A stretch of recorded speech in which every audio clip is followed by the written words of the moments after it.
mouthed voice echoing in Clara's skull. She stumbled back, tripping over a box of her mother's things. Inside was a diary, pages brittle. Her mother wrote of the other Clara, a presence that appeared after Clara left for Chicago. She walks my halls, wears my daughter's face. I locked the mirror, but she's breaking through. Clara's blood ran cold. Her mother hadn't died of a heart attack. She'd been found in the basement, clutching a rosary, eyes wide with terror. The coroner never explained the claw marks on her arm. That night, the house turned hostile. Doors slammed shut, locking Clara in the living room. The doppelganger appeared in every reflective surface: windows, the TV screen, even a spoon on the table each time closer, her smile stretching wider. "Give me your place," she hissed, her voice a distorted echo of Clara's.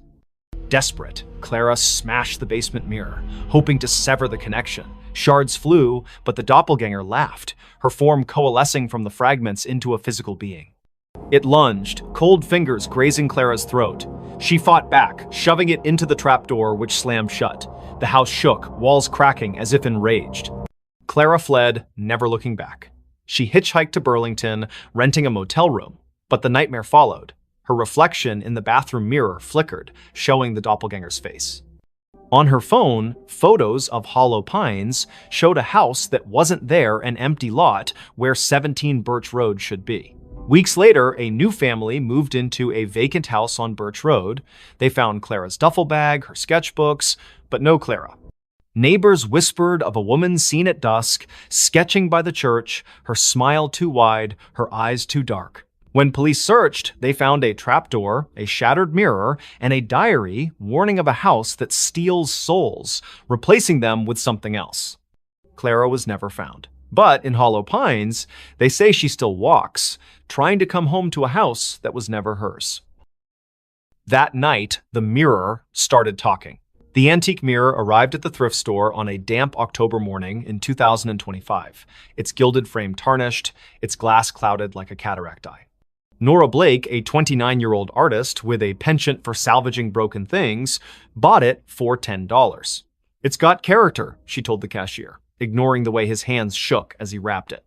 Her apartment in downtown Ashwick, a crumbling mill town, was already a mosaic of thrift finds, chipped teacups, warped books, a clock that ticked backward. The mirror fit right in, hung above her fireplace, reflecting her cluttered living room in muted grays. Nora noticed the oddities that first night.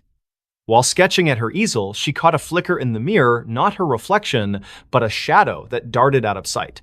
She blinked, chalking it up to exhaustion. She'd been pulling late shifts at the diner, her hands smelling of grease and coffee. But as she turned off the lights, a whisper slithered from the mirror. Nora. Her name, soft and deliberate, like a lover's sigh. She spun around, heart pounding. The room was empty, the mirror still. Sleep eluded her. The whisper came again at 3 a.m. Louder. Look at me. Nora stumbled to the mirror, her breath fogging the glass. Her reflection stared back, but her eyes seemed wrong too wide, pupils dilating like ink spreading in water. She touched the glass. It was warm, pulsing faintly.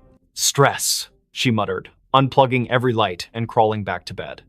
By morning, the mirror had changed. Its surface was clearer, almost luminous, reflecting details Nora hadn't noticed. A crack in the ceiling, a stain on the rug. But it didn't reflect her.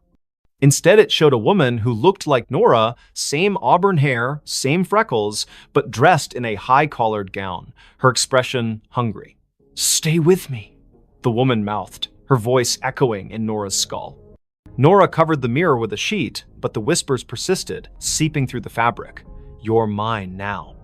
She called her friend Milo, a skeptic who fixed electronics and scoffed at ghost stories. He inspected the mirror, finding nothing, no wires, no speakers. "It's just old glass," he said. But his voice trembled when he noticed the sheet had fallen off, the mirror bare again. That night, Nora dreamed of the woman in the gown. She stood in a candlelit room, walls dripping with black mold, chanting in a language Nora didn't know. The woman's hands reached through the dream, clawing at Nora's chest. She woke gasping, claw marks burning across her ribs. The mirror glowed faintly, the woman's face pressed against the glass from the inside, smiling. Nora researched the mirror's origins. The thrift store had no records, but an old newspaper clipping mentioned a similar mirror owned by Evelyn Crane, an Ashwick heiress who vanished in 1892. Locals claimed Evelyn practiced witchcraft, trapping souls in reflective surfaces to cheat death. Her mansion burned down, but the mirror survived, passing through estate sales, each owner meeting misfortune, suicides, disappearances, madness. Desperate, Nora tried to destroy the mirror. She swung a hammer, but the glass didn't crack. The blow reverberated, knocking her back. The woman's laughter filled the room, sharp and gleeful. "You can't break me." Objects began moving, books slid off shelves, teacups shattered. The mirror's reflection showed not her apartment, but Evelyn's charred mansion, its walls alive with writhing shadows. Milo returned, pale but determined, with a priestess from a local Wiccan group. She burned sage, chanting protections, but the air grew heavy, the temperature plummeting. The mirror pulsed, and Evelyn's voice boomed. "This is my vessel." The priestess screamed, blood trickling from her nose, and fled. Milo stayed, gripping Nora's hand. "We burn it," he said. They doused the mirror in gasoline, but the flames wouldn't catch. Instead, the mirror's surface rippled, and Evelyn stepped out, her form solidifying, gown pristine, eyes black voids. Nora and Milo ran, but the apartment's doors locked, windows sealed. Evelyn's laughter chased them, her footsteps heavy. "You invited me in," she taunted, her fingers brushing Nora's neck, cold as frostbite. In a final stand, Nora faced the mirror, staring into Evelyn's eyes. "Take me, but leave him," she pleaded. The mirror flared, and Nora felt herself pulled inside, her body dissolving into light. She saw Evelyn's memories, betrayals, rituals, a desperate pact with something ancient. Then, darkness. Milo woke in the apartment, alone. The mirror was gone, the wall bare. Nora's sketchbooks lay open, filled with drawings of Evelyn's face. Police searched, but Nora was another Ashwick disappearance. Milo kept quiet, fearing disbelief, but he never returned to the apartment. Months later, a new tenant hung a cheap mirror above the fireplace. That night, it whispered, "Look at me." And in its reflection, Nora's face appeared, her eyes too wide, her smile not her own. The final note before disappearing. In the sleepy coastal town of Greyhaven, where the Atlantic's waves whispered secrets to the cliffs, the old lighthouse on Widow's Point stood abandoned. Its beacon hadn't spun since 1987, when keeper Amos Reed vanished, leaving only a cryptic note in the logbook. The song calls. I must answer. Locals avoided the place, claiming the wind carried eerie melodies at night. But for Lena Harper, a 34-year-old composer with a faltering career, the lighthouse was a last chance to find inspiration. Lena arrived in October 2025, renting a cottage near the cliffs. Her symphony, meant to revive her reputation, was due in a month, but her mind was blank. Haunted by failures and a recent divorce, the lighthouse, looming against the gray sky, felt like a muse. She ignored the townsfolk's warnings, superstitions about siren songs and missing keepers. "It's just an old tower," she told herself, hauling her violin and notebook up the spiral stairs. The interior was frozen in time. Rusted lanterns, a cracked logbook, and a gramophone in the keeper's quarters, its needle poised over a warped record. Lena set up her recorder, hoping to capture the ocean's rhythm for her score. That night, as fog smothered the coast, she played her violin, the notes echoing off the stone walls. Then, faintly, another melody answered a haunting, wordless hum that seemed to rise from the sea. Lena stopped, her bow trembling. The hum continued, weaving through her own music, both beautiful and wrong, like a lullaby sung by something ancient. She checked her recorder. It had caught the sound, clear and unnervingly human. "Wind through the cliffs," she reasoned, but her skin prickled. The gramophone needle twitched, spinning the record without power. The hum grew louder, now a voice. "Play with me." She fled to the cottage, locking the door. Sleep brought nightmares, shadows with liquid eyes, hands pulling her toward the waves. By morning, her recorder was blank, the haunting melody erased. Desperate for answers, Lena visited the town library, finding records of Greyhaven's lost. Since the lighthouse was built in 1843, 7 keepers had vanished, each leaving a note about a song. The last, Amos, was found days before his disappearance, wandering the cliffs, muttering about her voice. Lena's obsession grew. She returned to the lighthouse, playing her violin to lure the voice. It came stronger, singing in a language she didn't know, yet understood. Finish the song and join us. Her fingers moved unbidden, composing a melody that felt like it belonged to someone else. She scribbled it down a single page, titled The Final Note. It was perfect, her masterpiece, but writing it left her drained, her reflection in the lantern room's glass pale and unfamiliar. That night, the lighthouse shook. The gramophone blared, its records spinning backward, spewing distorted wails. Lena's score glowed faintly on the table, the ink shifting, forming symbols that pulsed like a heartbeat. The voice was inside now. You're mine. Shadows slithered from the walls, their forms humanoid but fluid, eyes glinting like oil slicks. They circled her, humming her own melody. Lena ran, but the stairs looped endlessly, each turn bringing her back to the lantern room. The glass walls reflected not the ocean, but a churning abyss, faces pressing against it. Amos, the other keepers, their mouths open in silent screams. The voice laughed, complete it or stay forever.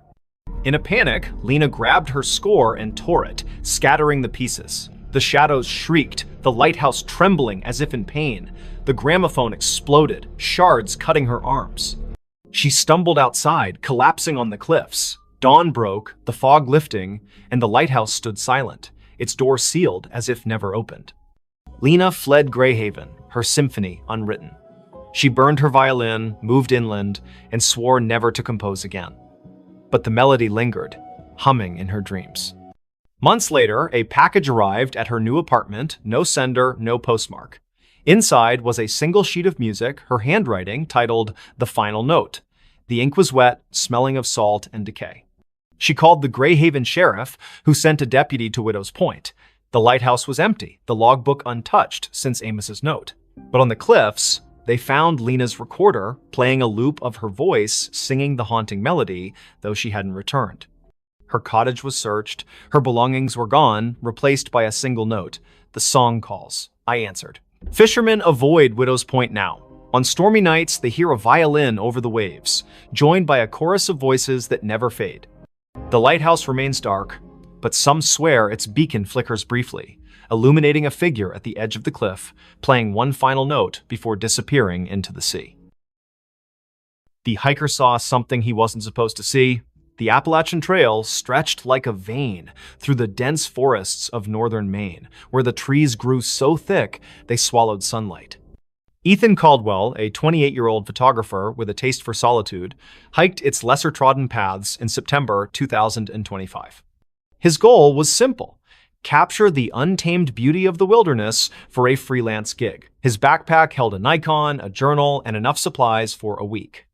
He didn't expect company. Most hikers avoided the stretch, spooked by rumors of missing campers and strange lights in the woods. By the third day, Ethan was deep in the forest, miles from any road. The air was crisp, scented with pine and damp earth. He set up camp near a nameless creek, its water black under the canopy. As dusk fell, he noticed an oddity. His compass spun lazily, refusing to settle. Cheap gear, he muttered, relying on his map instead. That night, under a moonless sky, he heard it a low hum, like a distant engine, pulsing through the ground. It wasn't animal, wasn't natural. Curiosity tugged at him.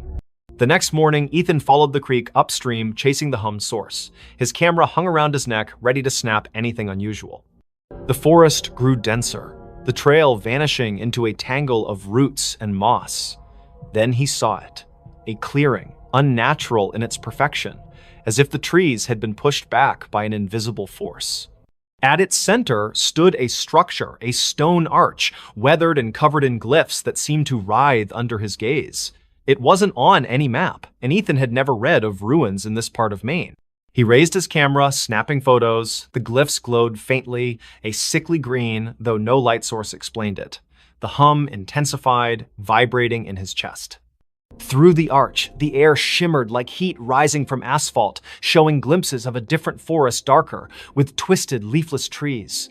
Ethan stepped closer, his lens capturing the anomaly. That's when he saw her. A figure stood just beyond the arch, humanoid but wrong too tall, limbs too long, its face a blur of shadow. It didn't move, yet Ethan felt watched, his skin crawling as if ants marched beneath it. He lowered the camera, and the figure was gone. But when he checked the viewfinder, it was there, closer.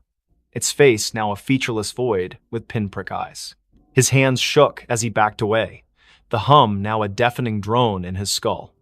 Ethan ran, branches clawing at his face. His compass was useless, spinning wildly. The forest seemed to shift, paths looping back to the clearing no matter which way he turned. Panic set in as night fell, the hum replaced by whispers his name, spoken in a voice that wasn't human. "You saw," it hissed, echoing from every tree. He stumbled into his campsite, only to find his tent shredded, his journal open to a page he hadn't written, "You weren't supposed to see." Desperate, Ethan checked his camera.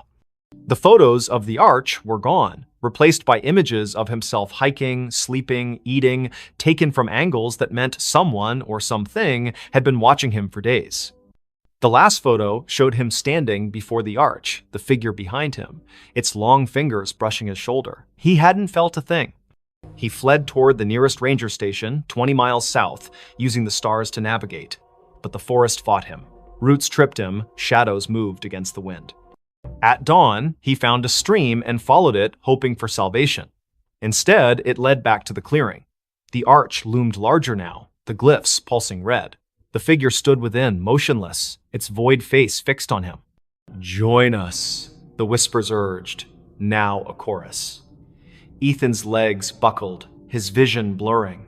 He saw flashes, other hikers, campers, their faces frozen in terror, pulled through the arch into that other forest. His camera grew heavy, the strap tightening like a noose. He tore it off, smashing it against a rock. The whispers screamed, the arch flaring bright enough to burn his eyes. Ethan ran blindly, collapsing hours later near a logging road.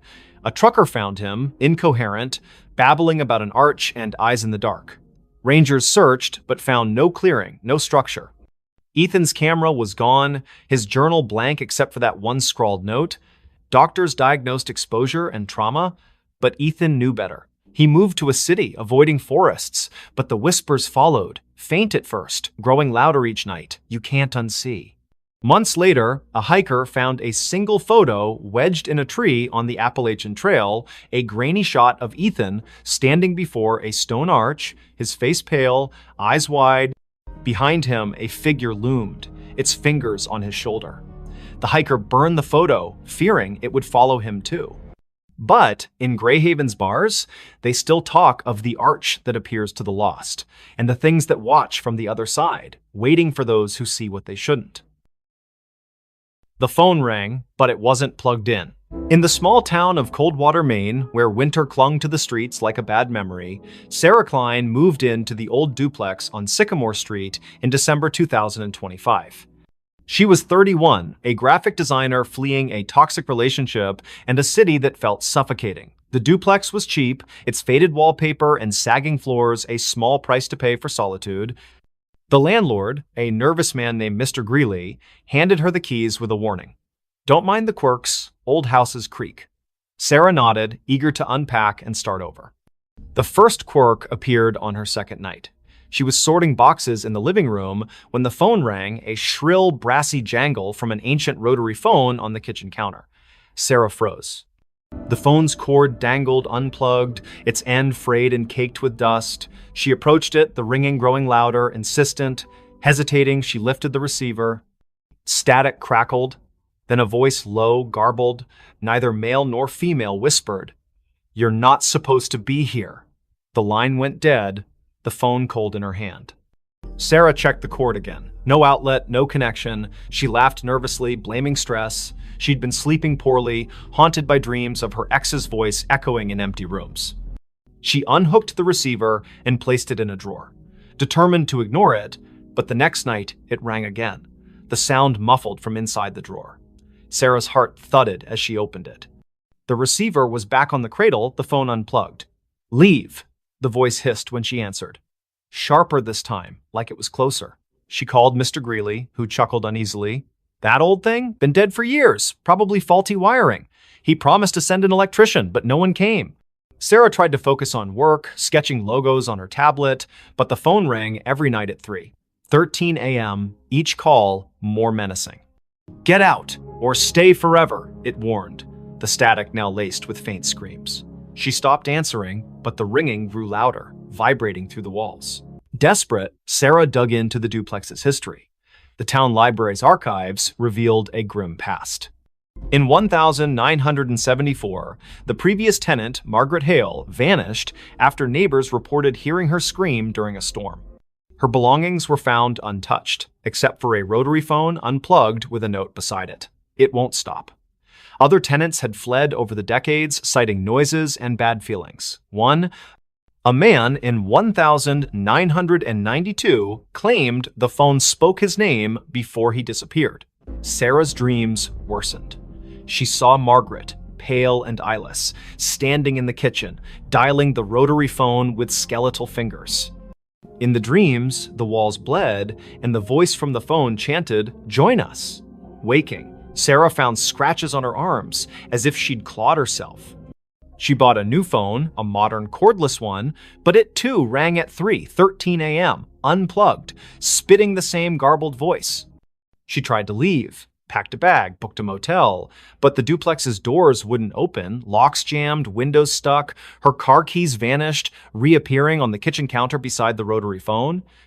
In a panic, she smashed the phone with a hammer. The plastic cracked, but the ringing continued, now emanating from the walls, the floor, her own skull. "You can't break me," the voice laughed. Sarah turned to the internet, posting on X about haunted phones in Coldwater. A local, @MainMysteries, replied with a thread about Sycamore Street. The duplex was built on a forgotten burial ground, desecrated in the 1800s. Mediums had visited, claiming a presence, something old, something angry, trapped souls of those who lived there, using the phone as a conduit. The thread ended abruptly. The user hadn't posted since. That night, the ringing was deafening. Sarah, sleepless and fraying, answered. The voice was clear now, almost her own.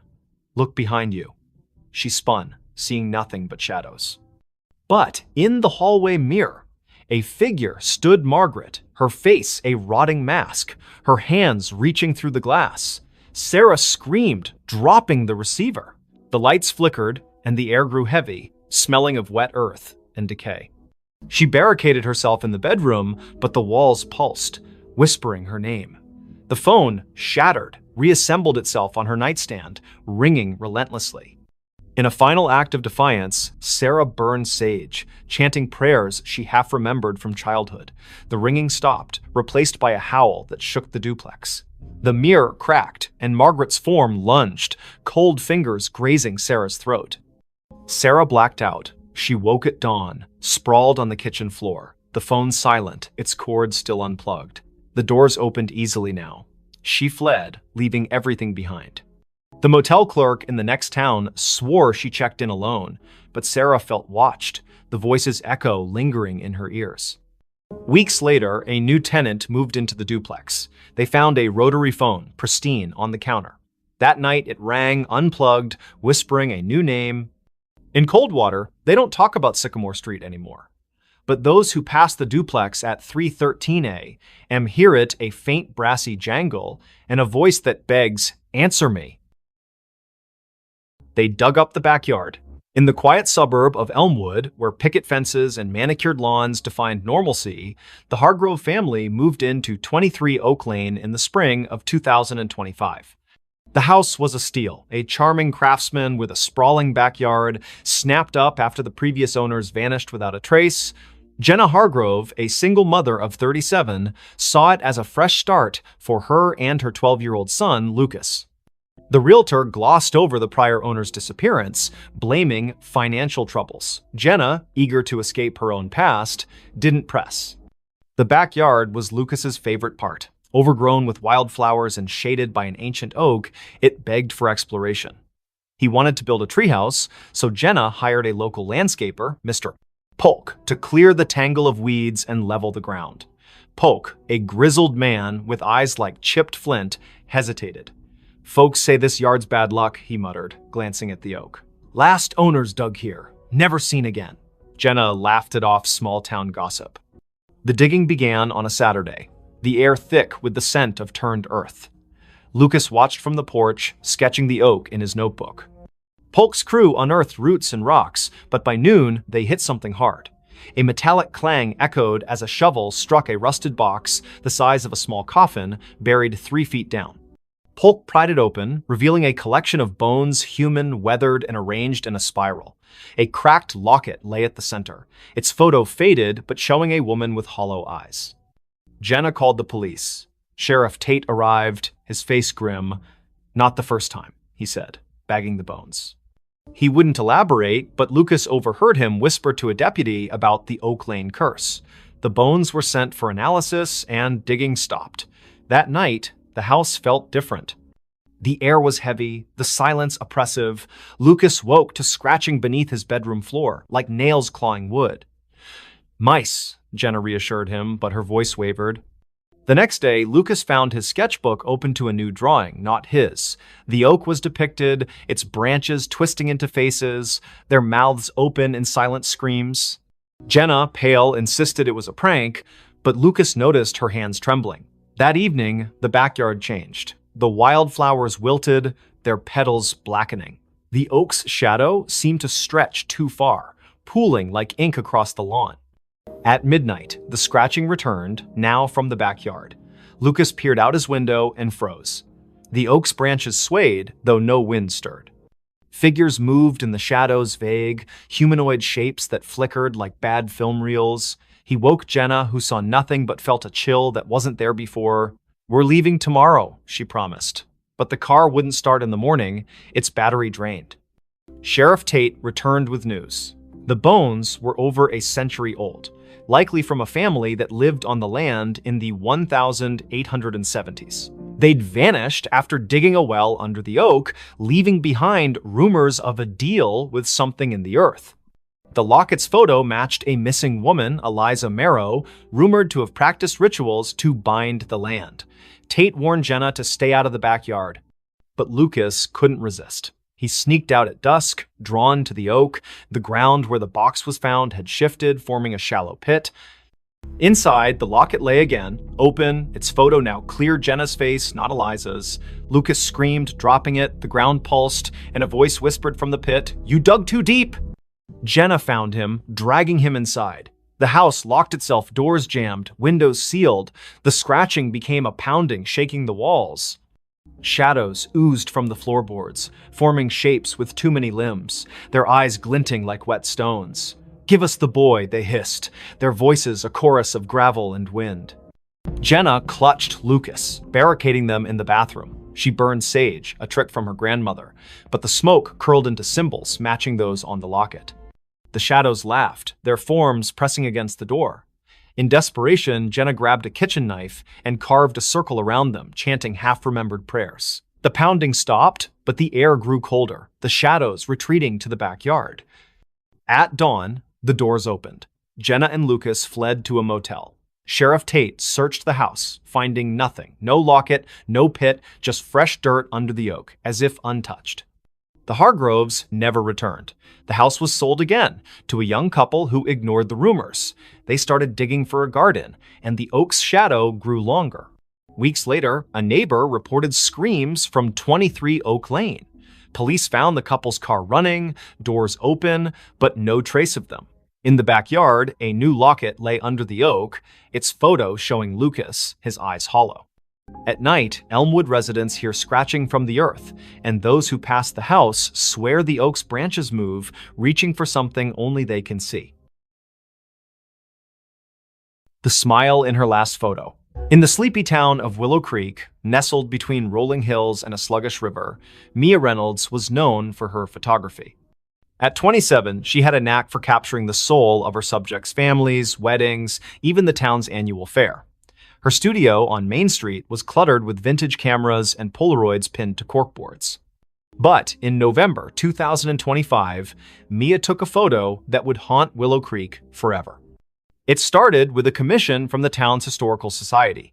They wanted shots of the old Grayson Manor, a crumbling estate on the outskirts, abandoned since the 1940s. Rumors swirled about its last resident, Evelyn Grayson, who vanished after a fire gutted half the house. Locals whispered of her ghost, a pale figure seen in the manor's broken windows, smiling. Mia, a skeptic, saw it as a chance to boost her portfolio. She arrived at the manor on a foggy afternoon, her Nikon slung around her neck. The air was heavy, smelling of damp wood and something sour like rotting flowers. The manor loomed, its spires jagged against the gray sky, windows like empty eyes. Inside, dust motes danced in her flashlight's beam, illuminating peeling wallpaper and charred furniture. Mia snapped photos, the click of her shutter echoing in the silence. In the upstairs parlor, she found a cracked vanity mirror, its surface clouded but oddly warm to the touch. As she framed a shot, her camera's viewfinder flickered, showing not the room, but a woman pale, with long dark hair, wearing a tattered dress. Her smile was too wide, stretching beyond human limits, her eyes black voids. Mia gasped, lowering the camera. The room was empty, but the mirror reflected the woman, her head tilting as if studying Mia. Heart pounding, Mia fled, her photos untouched. Back at her studio, she developed the images.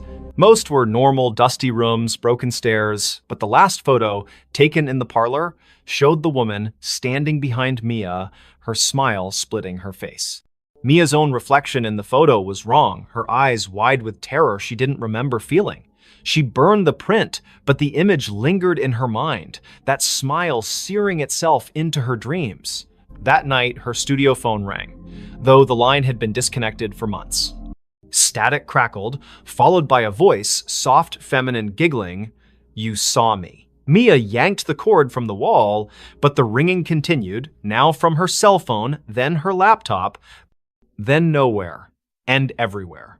She locked the studio and ran home, but the giggling followed, echoing in her apartment's walls. Mia confided in her friend Caleb, a librarian with a passion for local history. He dug into Grayson Manor's past, uncovering Evelyn's story. In 1943, Evelyn, a recluse, was suspected of occult practices. Neighbors reported strange lights and chants from the manor. The night of the fire, Evelyn was seen smiling through the flames, unharmed, before vanishing. Her last photo, taken days earlier, showed that same unnatural smile, her eyes black as ink. Caleb warned Mia to stay away, but she couldn't. The manor pulled her back, her camera heavy in her hands. She returned at dusk, the air colder, the manor darker. In the parlor, the mirror glowed faintly, and the woman Evelyn stepped out, her form flickering like a bad signal. "Take my picture," she whispered, her voice in Mia's skull. Mia's hands moved against her will, snapping a photo. The camera burned her fingers, and the mirror cracked, shards falling like rain. Mia ran, but the manor's doors slammed shut, trapping her. Shadows writhed, forming figures with Evelyn's smile, their mouths stretching impossibly wide. "You're part of me now," they chanted, their voices a chorus of giggles. Mia's camera flashed on its own, each shot showing her own face, morphing, her smile widening, her eyes darkening. Caleb found her car outside the manor the next day, the doors locked, her camera inside. The last photo showed Mia, her face unrecognizable, smiling that same grotesque smile. The manor was empty, no trace of her. Caleb burned the camera, but the giggling followed him home, echoing from every reflective surface, mirrors, windows, even his glasses. Willow Creek sealed the manor, but Mia's photos began appearing around town, tacked to lampposts, slipped under doors. Each showed her with that smile, her eyes black, standing in places she'd never been. Those who kept the photos heard the giggling, saw her in their mirrors. The town stopped taking pictures, afraid of what their cameras might capture. But at night, in Willow Creek's quiet streets, some swear they see Mia smiling, her camera flashing, waiting for someone new to see her last photo. A child's cry in an empty house. In the forgotten outskirts of Dunhaven, a Rust Belt town where factories stood like tombstones, the house at 9 Hollow Road was a local legend. Its windows were boarded, its paint peeled like dead skin, and its yard was a jungle of thorns. No one had lived there since the 1980s when the Miller family vanished parents, 2 kids gone overnight. The only trace was a child's shoe found in the attic, stained with something the police never identified. In November 2025, Nora Ellis, a 34-year-old true crime podcaster, saw the house as her next big story. Nora arrived with her recorder, a flashlight, and a skeptical smirk. Dunhaven's locals warned her away, whispering of cries heard at midnight, lights flickering in empty rooms. "Ghost stories pay the bills," she told her producer over the phone, setting up in the house's foyer. The air was thick, smelling of mildew and something sharper, like burnt sugar. Her recorder hummed, capturing the silence until a faint sob broke through, a child's voice trembling from upstairs. Nora froze. The house was supposed to be empty. She called out, "Hello?" Her voice echoed, unanswered, but the sobbing grew louder, coming from the attic. She climbed the stairs, their creaks swallowing her footsteps. The attic door was ajar, though town records swore it was nailed shut after the Millers' disappearance. Inside, the air was colder, the darkness heavier. Her flashlight caught a child's drawing on the floor, stick figures in a circle, their heads scratched out, red crayon dripping like blood. The sobbing stopped. Nora's recorder crackled, replaying the cry on loop, though she hadn't touched it. "Help me," the voice whispered, now inside her head. She stumbled back, her flashlight flickering. In its beam, she saw movement, a small figure darting behind a pile of moldy boxes. "Who's there?" she shouted, but the attic was empty again. Her recorder now played a different sound, laughter, high and cruel, layered over the sobs. Nora dug into the Millers' case that night, holed up in a motel. Old newspaper clippings told of the family's odd behavior before they vanished, parents pale and withdrawn, the children, Anna and Tim, seen drawing strange symbols in the yard. A neighbor claimed Anna spoke of friends in the walls who sang to her. The police found no bodies, no clues, only that shoe, a girl's sneaker, size 3, with stains that tested inconclusive. Back at the house the next day, Nora set up motion sensor cameras. At dusk, the sobbing returned, now from the basement. She descended, the stairs slick with dampness. The basement was a maze of crates and rusted pipes, the air thick with the burnt sugar smell. Her camera caught nothing, but her recorder picked up whispers. "Stay with us." A child's handprint appeared on a crate, wet and glistening, though the floor was dry. Nora's skin crawled as the sobbing turned to giggles, echoing from every corner. She found a loose floorboard, prying it up to reveal a tin box. Inside were Anna's drawings, dozens of them, showing a faceless figure with too many arms, surrounded by crying children. A note, in childish scrawl, read, "They want us to stay forever." As Nora read, the basement door slammed shut. Her flashlight died, and the giggles became screams. Not a child's, but something older, hungrier. "You found us," it hissed. Nora's cameras failed, their footage corrupted, showing only static with faint outlines of a child's face, eyes black. She ran, but the house seemed to shift, hallways looping, doors leading back to the basement. In the attic, the drawings had multiplied, covering the walls, now depicting Nora alongside the faceless figure. Her recorder played her own voice, screaming, though she hadn't opened her mouth. Desperate, she smashed a boarded window, crawling into the thorn-choked yard. The cries followed, now outside, circling her. She stumbled to her car, driving to the motel, but the rearview mirror showed Anna's face, her eyes hollow, her mouth a gaping smile. Nora swerved, nearly crashing, and the face vanished. The next day, she returned with a priest, Father Daniels, who paled at the house's threshold. "This isn't a haunting," he whispered. "It's a trap." He sprinkled holy water, but it hissed, evaporating on the floor. The cries erupted, shaking the walls, and the priest fled, clutching his cross. Nora stayed, recording one last episode. "Whatever took the Millers is still here. It wants me too." That night, Nora vanished. Her car was found at 9 Hollow Road, her recorder inside, playing a loop of a child's cry and her own screams. The house was empty, the drawings gone, but neighbors reported lights in the attic. A new family moved in months later, unaware of the history. Their daughter found a shoe in the attic, Nora's stained with something red. At midnight, they heard it, a child's cry echoing from an empty house. calling them to stay. The elevator never stopped on the same floor. In the heart of Ashwood City, where skyscrapers cast long shadows over neon-lit streets, the Crestview Towers stood as a relic of faded glory. Built in the 1970s, its 30 floors housed a mix of offices, apartments, and rumors of strange happenings. By December 2025, most tenants had fled, spooked by flickering lights and whispers in the halls. But for Riley Tate, a 29-year-old freelance coder scraping by, the cheap rent on the 2021 floor was worth the eerie vibes. Riley noticed the elevator's quirk on her first day. She pressed 22, but the car stopped on 13. A floor marked storage on the panel, its doors opening to a dark hallway lined with rusted lockers. The air was stale, smelling of mildew and something metallic. She jabbed the close button, but the elevator lingered, as if waiting. "Old wiring," she muttered, ignoring the faint hum like a distant voice coming from the corridor. The next day, it happened again. She pressed 22, but the elevator stopped on 7, revealing a dimly lit floor with peeling wallpaper and a child's tricycle tipped over in the hall. No one lived on 7. The landlord, Mr. Voss, a gaunt man with nervous eyes, swore it was vacant. Riley's skin prickled as the hum returned, now forming words, "Stay." She slammed the close button, her heart racing as the door shut. By the third night, the elevator never reached her floor. She'd pressed 22, but it stopped randomly 15, 9, 26, each floor wrong, each hallway different.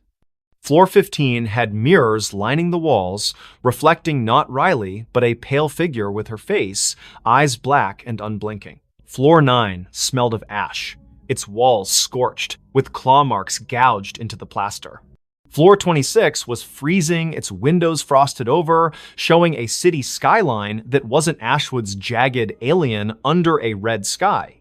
Riley stopped using the elevator, taking the stairs, but the stairwell was no better. Doors to random floors were unlocked, leading to the same strange halls she'd seen from the elevator. Her phone's GPS showed her at Crestview Towers, but the coordinates flickered, sometimes placing her miles away in an empty field. She called Voss, who dismissed her concerns. "Old buildings creak," he said, but his voice trembled. Desperate, Riley researched the tower's history on X and in the city library. Crestview was built on the site of a 1920s asylum razed after a fire killed dozens. Survivors spoke of an elevator to nowhere, a lift that trapped patients in looping corridors, never reaching their intended floor. The asylum's last director, Dr. DNM, Alara Finch, vanished in the fire, leaving a journal describing doorways that opened to other places, other times, sealed by rituals she couldn't complete. Riley's nights grew sleepless. The elevator dinged at odd hours, its doors opening on her floor, revealing those wrong hallways. One night, she woke to find her apartment door ajar, the elevator waiting. A voice, Alara's, she later learned, whispered from the car, "Come inside." Riley slammed her door, barricading it with a chair, but her laptop, left on, displayed a live feed of herself sleeping, filmed from above her bed. No camera was there.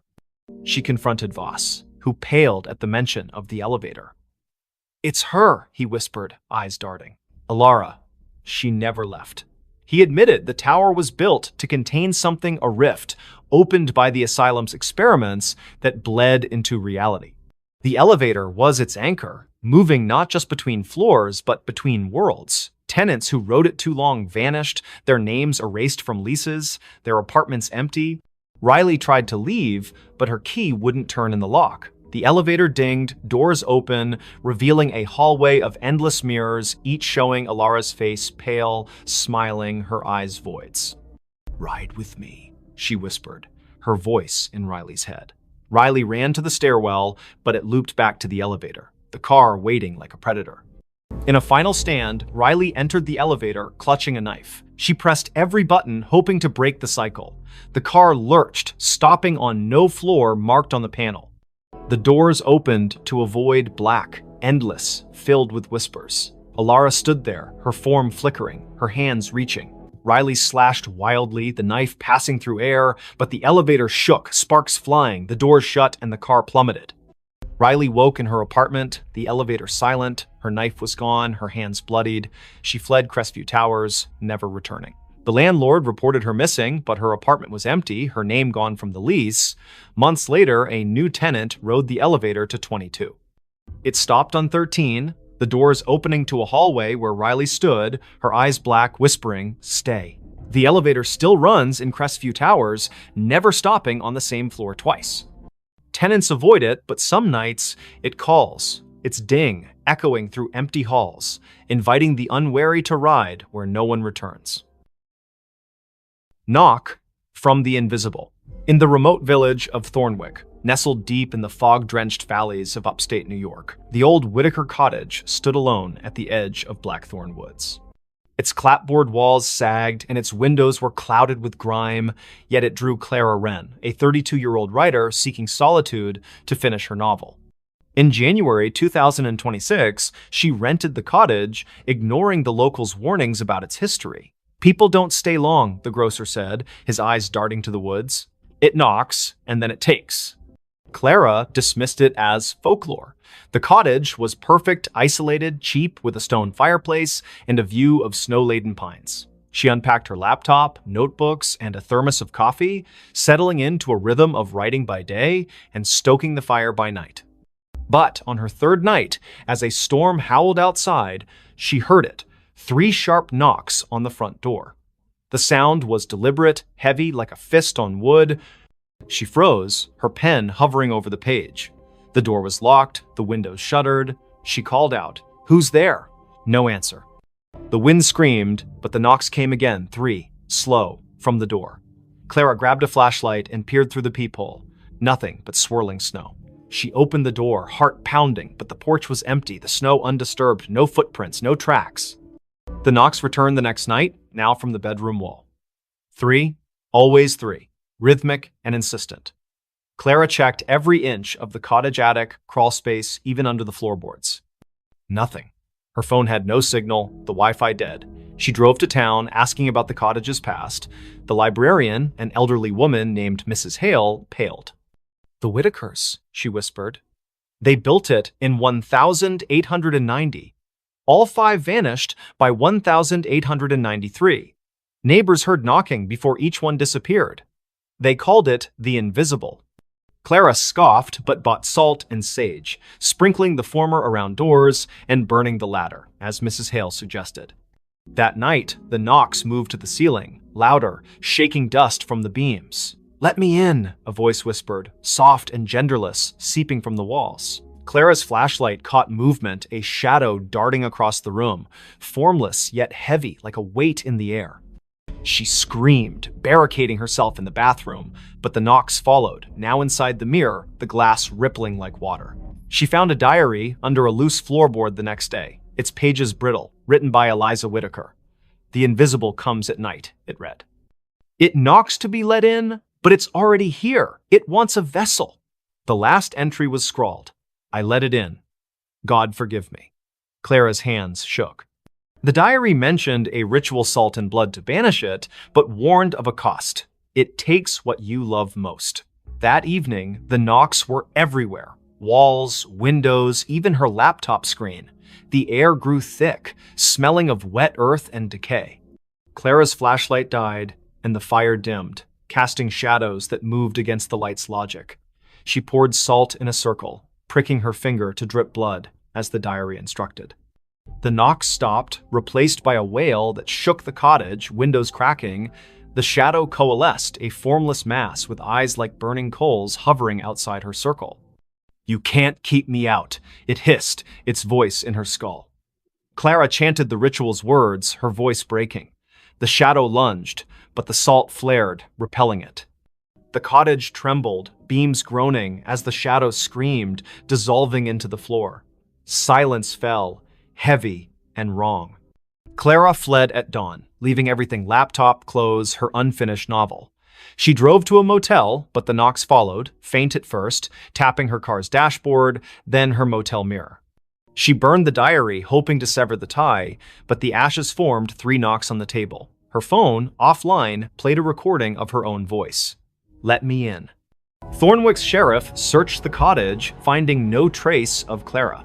Her car was found in the woods, empty, with salt scattered across the seats. Locals say the cottage is quiet now, but at night, hikers hear knocks 3, always 3 coming from the trees. A new tenant moved in, unaware. On their first night, they found a notebook, not Clara's, with a single line. It's already inside.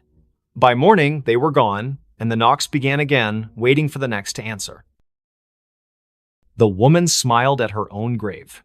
In the fog-choked town of Grayvale, where the cemetery on Hollow Hill was older than the church itself, the gravestones told stories no one dared repeat. It was March 2026 when Elise Carver, a 30-year-old archivist, arrived to catalog the town's records for a university project. Grayvale's library was a treasure trove of crumbling ledgers, but it was the cemetery that drew her a maze of moss-covered stones, some dating back to the 1700s. Locals avoided it, whispering of a woman seen wandering among the graves, smiling at one in particular. Elise, ever the skeptic, dismissed the tales as rural superstition. She set up in a rented room above the town's only inn, her nights filled with dreams of fog and footsteps. Her first visit to the cemetery was uneventful, her camera snapping photos of weathered epitaphs under a gray sky. But one grave stood out: Margaret Vane, 1894, 1924, taken by the mist. The stone was pristine, untouched by time, its inscription sharp.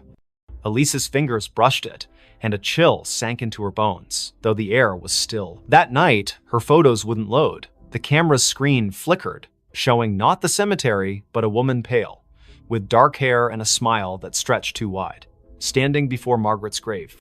Elise's heart pounded. She hadn't seen anyone there. She deleted the image, but her laptop crashed, rebooting to a desktop wallpaper of the same woman smiling directly at her. The innkeeper, Mrs. Dowell, noticed Elise's unease at breakfast. "You've been to Hollow Hill," she said, her voice low. "Don't go back. Margaret doesn't like visitors." She spoke of 1924, when Margaret Vane, a recluse, was found dead in her home, smiling, with no cause of death. Days before, she'd been seen at her own grave, digging in the dirt, her smile unnerving witnesses. Since then, those who lingered at her grave vanished, their names added to the cemetery's mistaken stones. Elise, stubborn, returned to the cemetery. The fog was thicker, curling like fingers around the graves. She found Margaret's stone again, now surrounded by fresh dirt, as if someone had dug and refilled it. Her camera clicked, but the lens caught a shadow moving behind her, a woman, her dress tattered, her smile a slash of white. Elise spun, finding nothing but fog. Her recorder, left running, picked up a whisper: "You're mine." Back at the inn, Elise's dreams turned vivid. Margaret stood at her grave, smiling, her eyes black voids. "Join me," she mouthed, her voice echoing in the room. Elise woke to find her window open, fog seeping in, and her camera full of new photos. Her sleeping, her walking, her standing at the grave, Margaret always behind her, smiling. She burned sage, a trick from her mother, but the smoke formed Margaret's face, grinning. Desperate, Elise scoured the library. A 1924 journal, hidden in a locked drawer, told of Margaret's pact with the mist, a ritual to cheat death, binding her soul to the cemetery. She'd smile at her grave to seal the bargain, trapping others to sustain her. Each victim's name appeared on a new stone, their bodies never found. Elise's name was scribbled in the journal's margin in her own handwriting, though she'd never touched it. That night, the fog invaded the inn. Elise's door wouldn't lock, her phone dead. She fled to the cemetery, hoping to break the cycle. Margaret's grave was open, a yawning pit. Inside, bones gleamed, and a mirror lay propped against the dirt, reflecting not Elise, but Margaret, smiling, her hands reaching through the glass. "Stay forever," she whispered, her voice in Elise's skull. Elise smashed the mirror, shards cutting her hands. The fog screamed, the grave collapsing, burying the bones. She ran, the town blurring past, until she reached a gas station miles away. She never returned to Grayvale. Her photos left behind were found by the innkeeper, each showing Elise at the grave, Margaret's smile growing wider, her face merging with Elise's. Months later, a new archivist came to Grayvale. They found a fresh stone in the cemetery. Elise Carver, 1995-2026, taken by the mist. Locals swear they see her at dusk, standing by the grave, smiling a smile too wide. Her eyes too dark.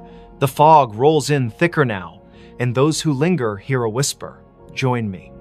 The stones multiply, and Margaret's grave, always pristine, waits for the next name. She vanished in front of everyone. The grand ballroom of the Eldridge Hotel buzzed with excitement on that fateful evening. Crystal chandeliers cast a warm glow over the crowd of 200 guests, all dressed in their finest attire for the annual masquerade gala. Laughter echoed off the marble walls, glasses clinked in toasts, and the orchestra played a lively waltz. At the center of it all was Sophia Laurent, the enigmatic hostess known for her flair for the dramatic. Sophia was a vision in a flowing crimson gown that shimmered like liquid fire under the lights.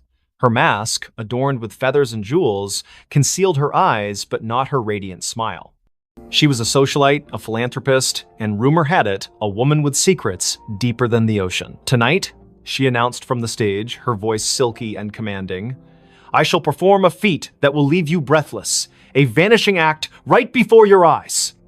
The audience murmured in anticipation. Sophia had hired the best illusionists in the city, but this was her show. She stepped into a large, ornate cabinet at the center of the stage, its doors carved with intricate patterns. Her assistant, a tall man in a tuxedo named Victor, locked the doors with a flourish. The orchestra swelled to a crescendo as he waved a wand, chanting mock incantations for effect. Then, with a puff of smoke and a flash of lights, Victor swung the doors open. The cabinet was empty, the crowd gasped, then erupted into applause. But as the cheers died down, something felt off. Sophia didn't reappear. Victor scanned the stage, his confident grin faltering.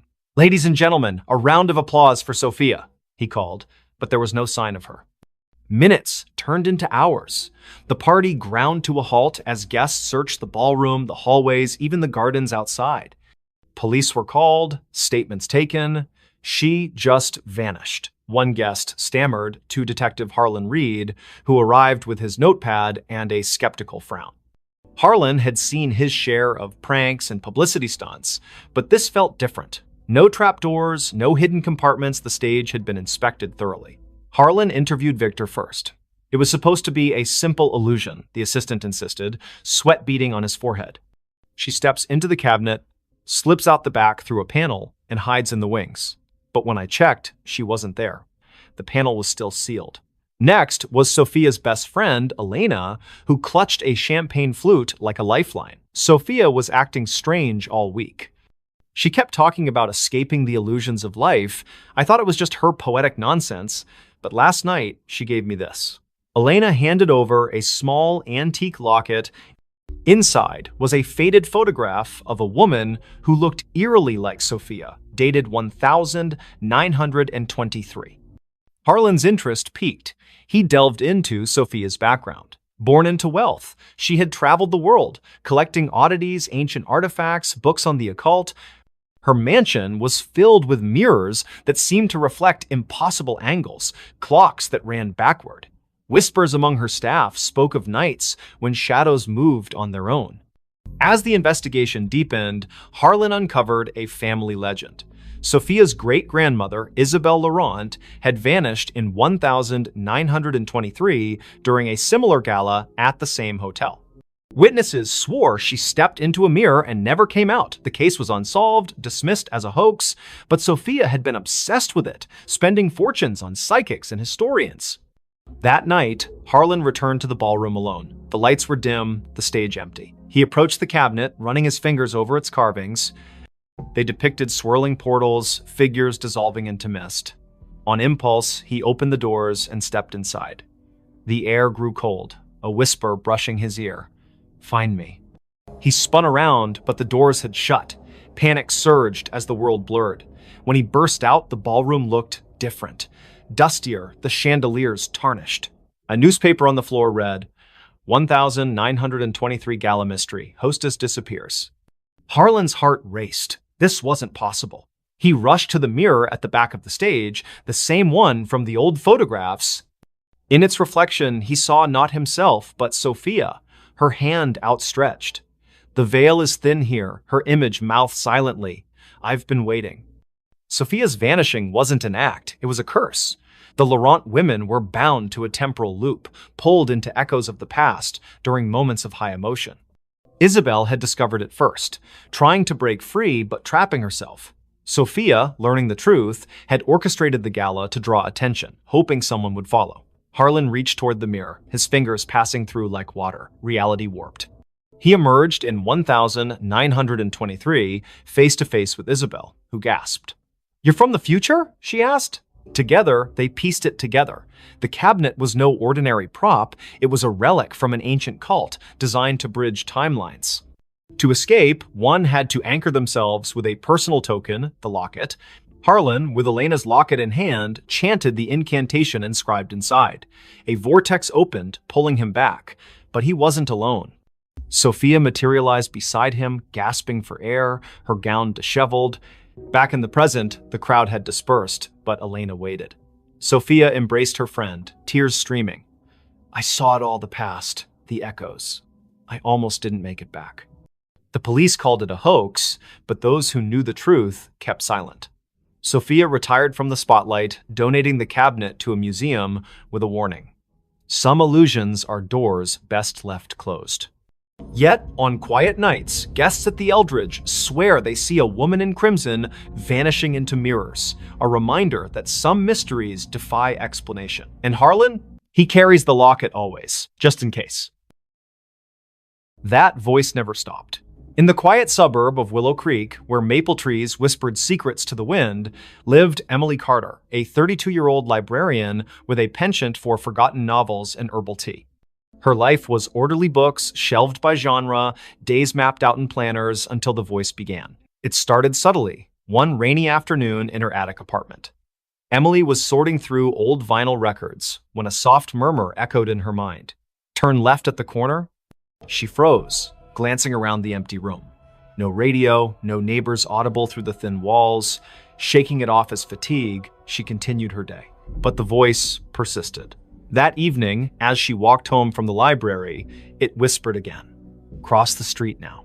She obeyed instinctively, and seconds later, a speeding cyclist barreled past where she'd been standing. Her heart pounded. Coincidence? Or something more? By morning, the voice was a constant companion. Don't eat the yogurt, it's spoiled. Sure enough, the carton smelled off.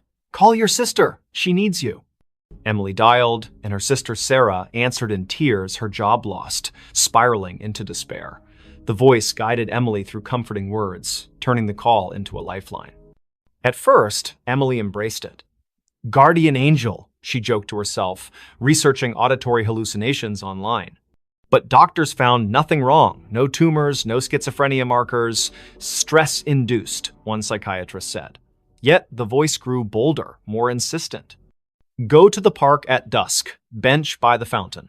Emily complied, curiosity overriding caution. There, an elderly man sat, clutching a faded photo. The voice urged, ask about his daughter.